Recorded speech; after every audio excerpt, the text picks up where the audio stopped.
For my independent study, I chose to focus on the topic of social media and political protest. During the study, I attempted to find an answer to this research question. In a digital world, how does the use of social media impact and affect political protest? I believe that this is a worthwhile question because of the continued increase of the internet and social media in our lives. With this new technology, people have a new way to protest, organize, and let themselves be heard. The best use of social media in protest must be examined so that it can be used more effectively in the future. My thesis is that social media cannot be relied on independently to cause change, but it is fueled by and is most effectively used as a tool in physical protest. To study this, I examined the use of social media in four recent and important social justice movements: the Euromaidan protests, the Black Lives Matter movement, the Occupy Wall Street movement, and the Arab Spring uprisings. This map, made using ArcGIS Online, shows the three countries that have been focused on.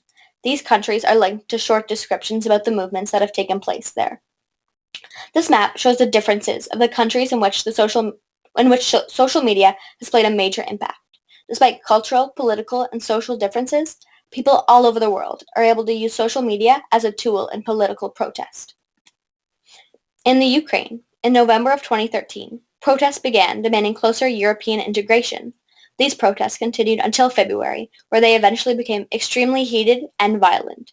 Throughout all of this, Facebook and Twitter were used to organize these protests and spread information with the international community. In Egypt, the revolution has come to be known as the Twitter Revolution.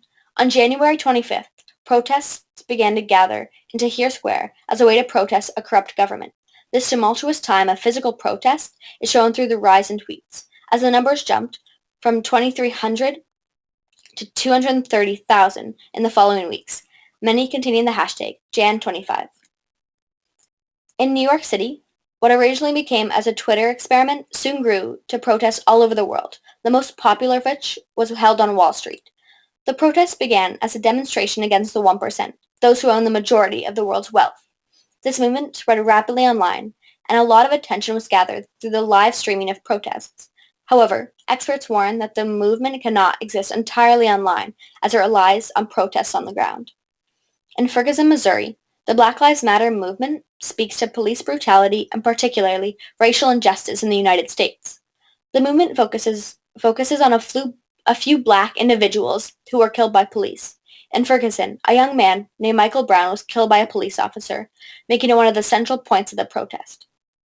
Prominent activists in the community feel strongly about the use of social media as a tool to spread news, when traditional news sources often neglect these stories or hold significant bias.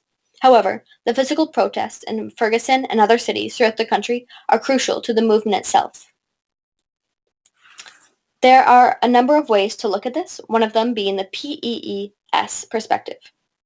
From a political standpoint, in countries with unstable or corrupt governments, citizens often turn to social media to share their experiences and organize protests. This is seen in the Euromaidan protests and the Arab Spring uprisings, which both eventually turned into revolutions. Social media is hailed for giving regular citizens a voice, especially against corrupt political leaders, where mainstream media will not speak to the true conditions of a country.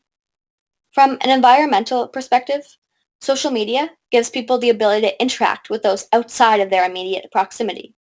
This is often seen in social media protests, as those participating in the physical protest can use websites like Twitter and Facebook to spread information to the international community.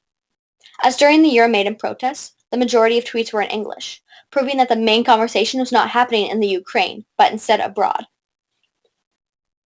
From an economic standpoint, this map shows the percentage of internet users in a given country.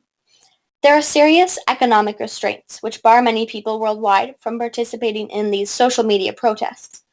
Of the 7 billion people on the planet, it is estimated that about 2 billion of them have access to the internet.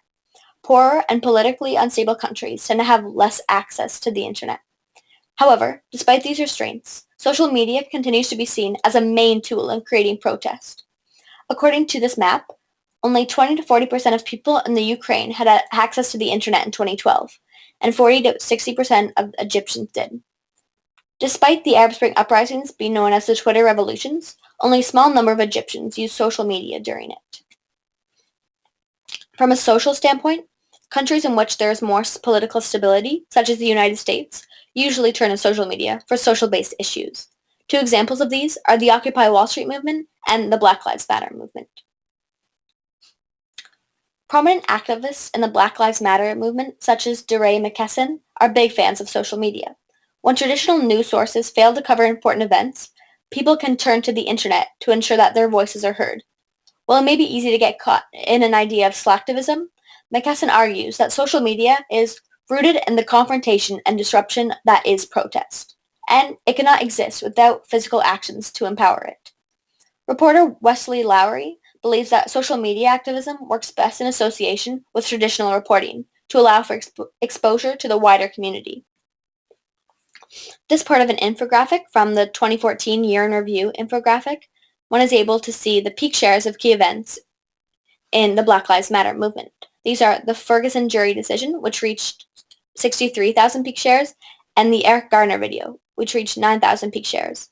As well, the influence of Facebook on discussion surrounding these events is noted, as 59% of the discussion surrounding Michael Brown happened on Facebook. This video is about Occupy Wall Street movement. I want to see more serious political conversations starting to happen. I want corporations out of the government, and I want people back in. I want peace rather than militarization. I want the top wealthiest Americans to be taxed higher and that money to go to education. I want economic justice. I want to be able to speak my voice without jeopardizing my job. I want a greater regulation of the banks and the markets. I want my kids to have a job and health care. I want true democracy for the 99% of us who don't have it anymore. This video shows an example of the types of ideas in the Occupy Wall Street movement. Videos like this, as well as live streams of physical protests, are what launched the Occupy movement to become so big. It is not only social media use, however, that made it so important. Instead, these live streams and online conversations depended on the thousands of people gathering throughout the world. While traditional media may fail to capture the true essence of the movement, social media served as a medium to organize protesters in New York and abroad and share this information with the national and international communities.